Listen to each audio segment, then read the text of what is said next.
prazer enorme estar aqui de novo com você. No programa passado nós falamos sobre a relação mãe e filha. E falamos um pouquinho por que essa relação é tão difícil e marcada por tanta complexidade. Aliás, é muito comum a menina falar o seguinte para a mãe: é tudo sua culpa. Eu tenho absoluta certeza, você que é mamãe já deve ter ouvido isso inúmeras vezes. Aliás, a menina, a nível inconsciente, culpa a sua mãe por absolutamente tudo. Esse pneuzinho é da mamãe, o cabelo tá assim, é porque a mamãe não comprou o shampoo, não passei no Enem porque a mamãe não me ajudou e por aí vai. Existe uma espécie de culpabilização à figura da mãe. E as razões são as mais diversas. Bem, o que a chegada de uma menina pode produzir numa mãe?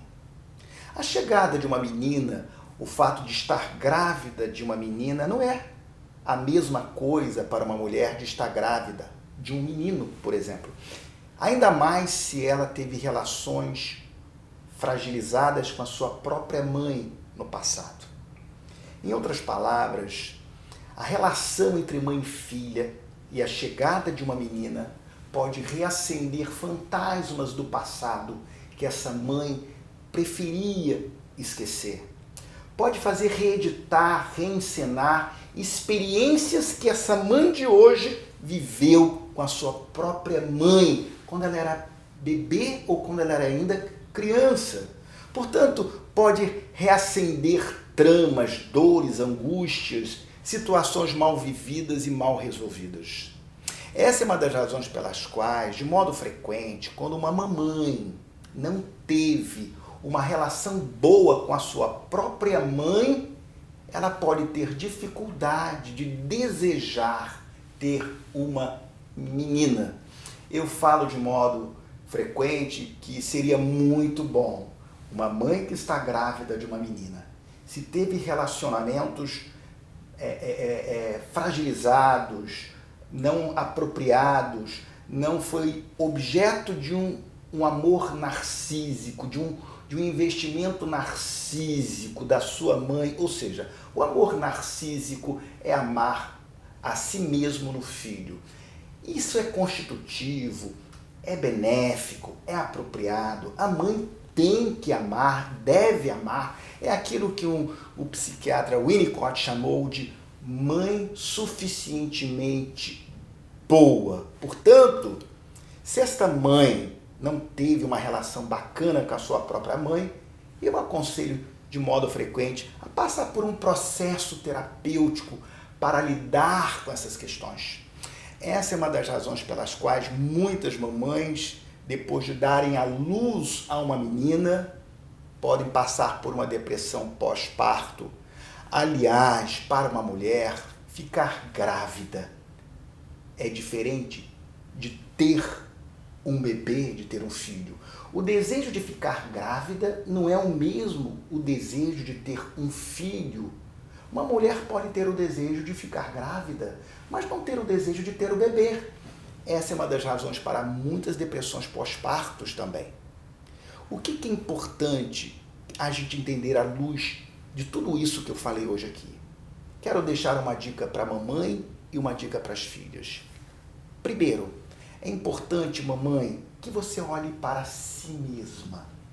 Se você quer ser uma mãe melhor, olhe para si, sem culpa, de maneira autoempática.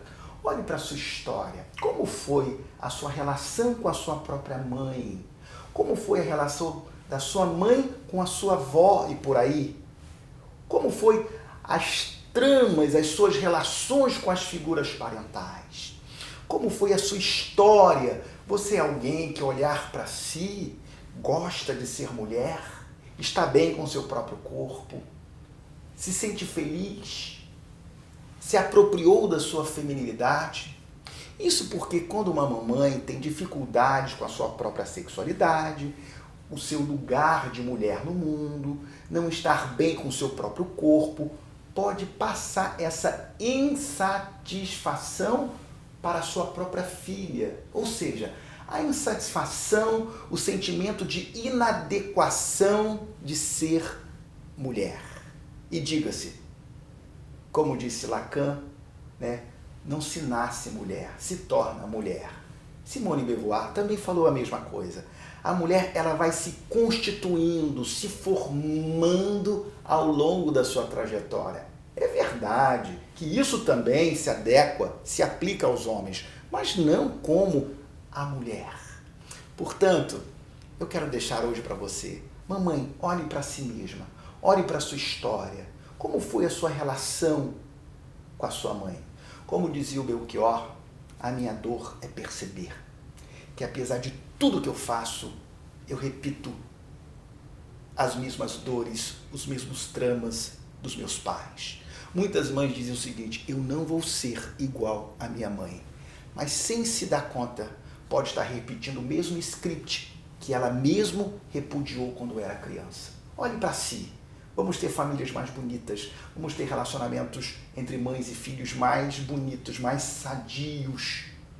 Menina, olhe também para si. Entenda que mãe é sempre mãe. E que, é claro, você vai conquistar a sua autonomia. Mas se você quer autonomia, seja mais responsável. Quanto mais responsabilidade você tem, mais autonomia você ganha da sua mãe e do seu pai. Portanto, seja mais responsável, seja mais autônoma. Procure, comece arrumando o seu quarto. Vai lá, você mesma. Daqui a pouco você está na cozinha, daqui a pouco você está cuidando das suas roupas e daqui a pouco você vai ter muito mais condições de cuidar da sua própria vida e da sua história.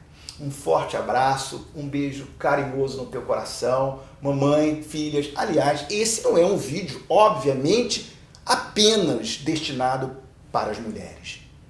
Muitos homens iriam se beneficiar demais. Aliás, devemos dizer que é a relação entre mãe e filha que vai modelar o tipo de conjugalidade que esta menina vai ter. Freud já dizia que a menina escolhe alguém que se assemelha ao pai, mas vai manter o padrão do relacionamento que teve com a sua mãe. Se você quer ter relações amorosas felizes, se você quer ter um casamento feliz, acerta essa relação com a sua mãe. Um forte abraço e fique com Deus.